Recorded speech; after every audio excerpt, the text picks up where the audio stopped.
So here is the Twitter version of my message this morning.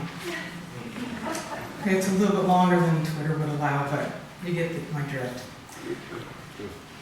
Corporations have co-opted control of the sacred web of life. Our small yet powerful actions on a daily basis can help us live our values and value our lives. In order to do that, we must learn about and overcome the obstacles that block our progress toward those daily actions, as individuals, as families, as citizens, and as a church community. To overcome those obstacles, we must be curious. We must notice. We must wonder. We must relate to our past to create the future we want. To quote Dr. Seuss's Lorax, some of you remember that story, the environmental story? Unless someone like you cares a whole awful lot, nothing is going to get better. It's not. Well, our next hymn is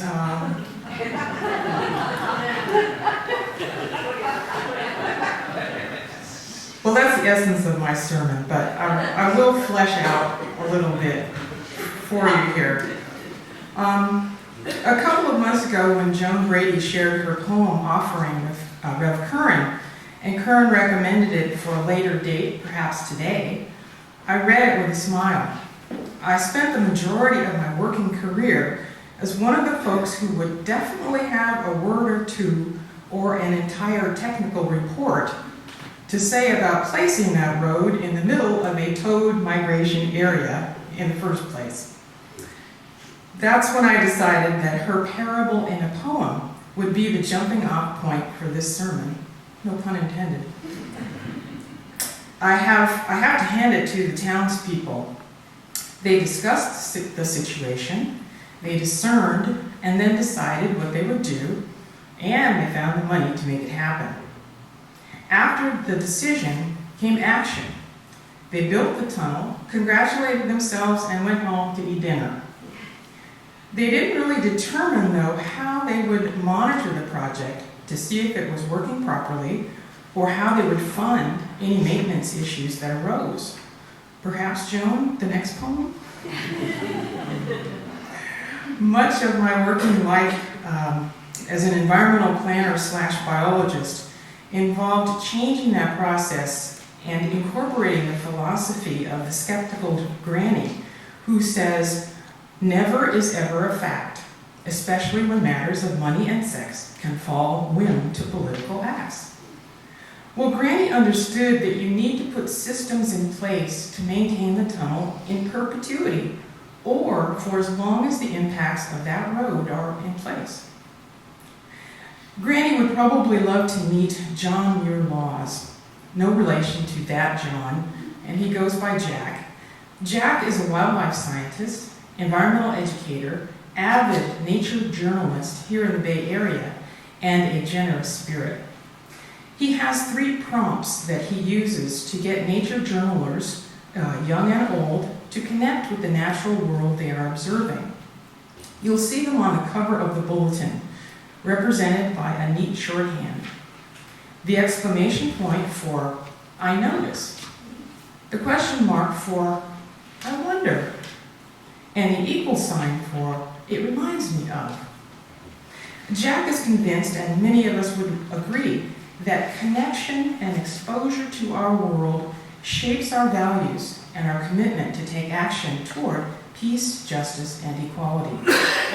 Jack Laws understands and spreads the word that children who are not connected with the environment will not act to save it as they become adults. I would add that adults without curiosity about their global connections will not act to make the world better. Granny, the habitat monitor, might use Jack's prompts in this way in her field journal. I notice that during migration, the toads are more active on the weekend. I wonder if they are sensitive to heavy commuter traffic during the week. I wonder if it is the vibration of the cars, if that's the case. I wonder if it was just the weather conditions. It reminds me of the way I avoid the town center when it is really busy. Jack Law's prompts can also help us connect with the global sacred web of life, really.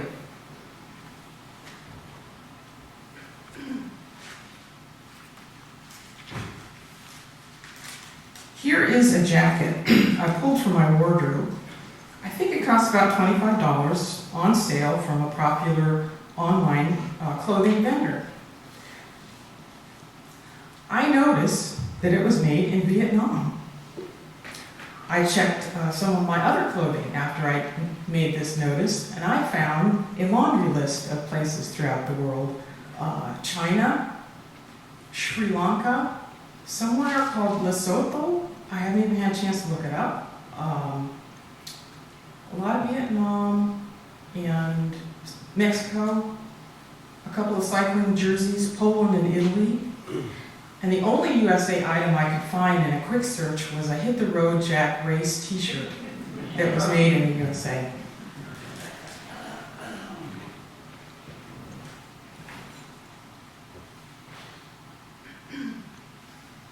So I noticed that my jacket was made in Vietnam. I wonder if it was made in a sweatshop where workers are not allowed to unionize and work under conditions we would never tolerate in this country. The low cost of this item reminds me of when my mom made my clothes when I was a little girl. And as an adult who learned a little bit, a very little bit, about sewing in junior high home economics class, I recall when in time in my life the price of fabric increased so much that it was cheaper to buy clothing than make it yourself. I see some nodding heads. It really was a turner for me. I thought, what is happening? I can't get a yard, 2 yards of material that costs, less than, if I was going to make it myself, if I could make it. That was a sad point for me. To answer some of my wonder about the workers and their conditions, I researched the company briefly and found that they do have a policy that encourages fair labor practices and the care of the environment according to the local laws. Note, according to the local laws. In the documentary, The True Cost, an eye-opener, I highly encourage you to see it. The True Cost. It's an eye-opener about the apparel industry, especially fast fashion, as it's called. Such policies that encourage sweatshop owners have no weight at all unless enforced by the companies hiring the manufacturer. Even then, local laws in Vietnam regarding the environment, where they exist, are unlikely to be anything like we would hope to see. Apparel companies have figured out how to pit garment factory workers against each other in the poorest places on the planet. By doing so, they have pushed the cost of cheap clothing even cheaper, increased the fashion seasons from about 3 per year to almost 1 per week. Now, many of us remember that, the summer clothing is coming out, the spring lines are coming out, and the designers design, and then the retailers, copy the designs and sell them for less. And that happened about 3 or 4 times a year. Well, the fast fashion industry has increased clothing purchases by something like 40% because they push out new designs and new clothing and new things literally almost on a weekly basis. The profits are through the roof, and it's really an eye-opening thing that's going on. Factories have workers churning out new products at an overwhelming pace, and ridiculously low prices results in cutting corners.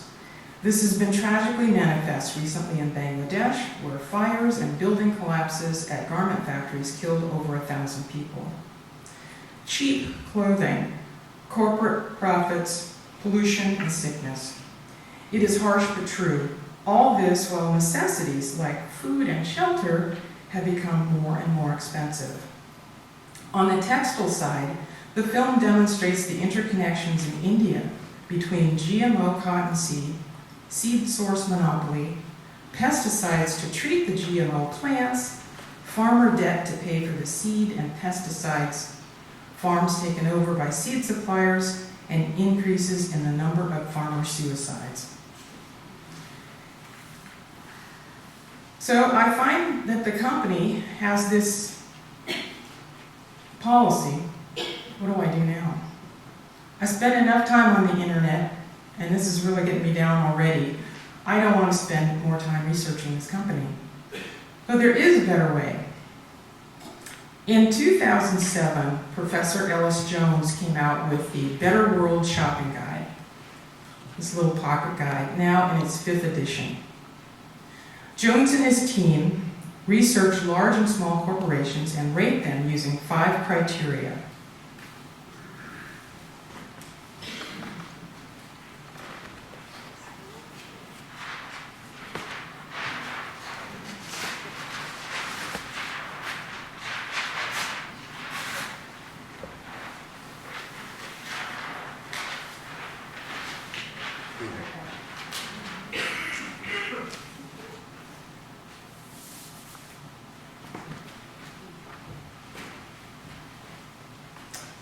The criteria are community involvement, human rights, environment, animal protection, and social justice. Companies are rated across a myriad of product categories, from clothing to cookies, seafood to salad dressings, retail stores, supermarkets, gasoline suppliers, and more. Looking at the first letters of the categories that he had, I realized that if I arranged them a certain way and added the word peace to social justice, they would form the word cheap.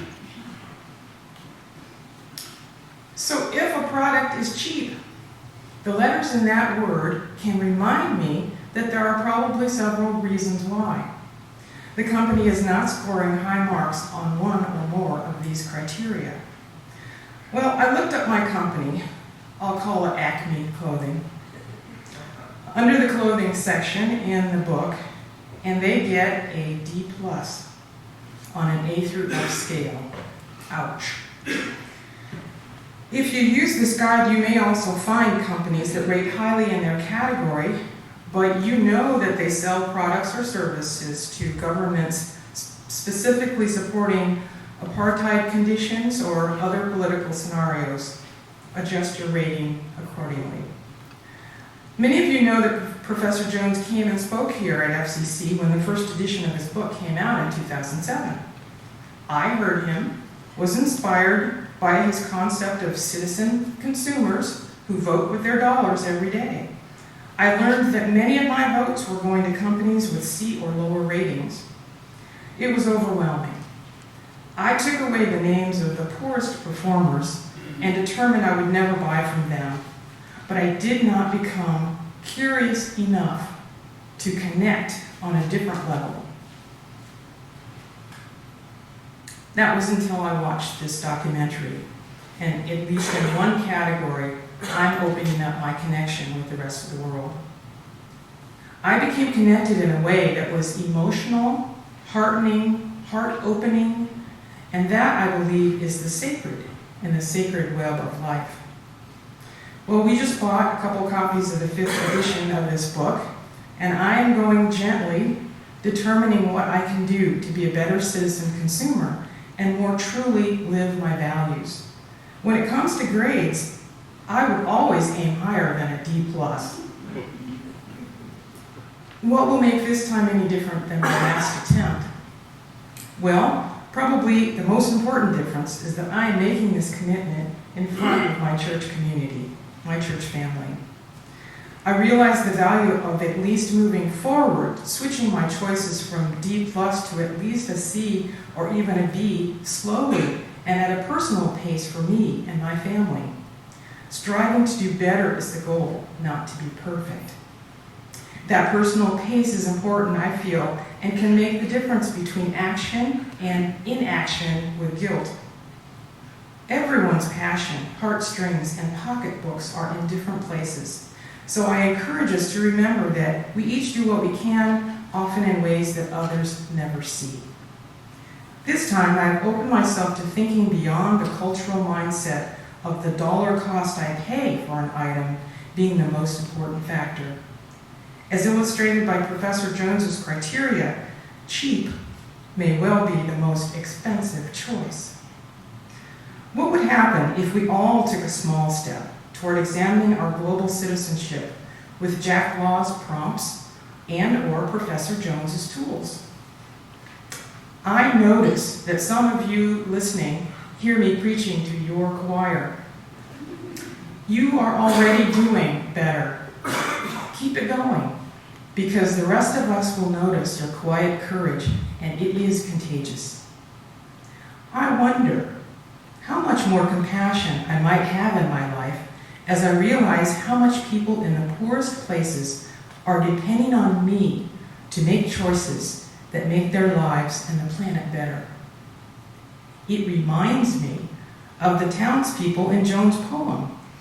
As a congregation, we also must discuss, discern, decide, act, and put processes in place that assure that we continue to make better choices at a pace that works for us.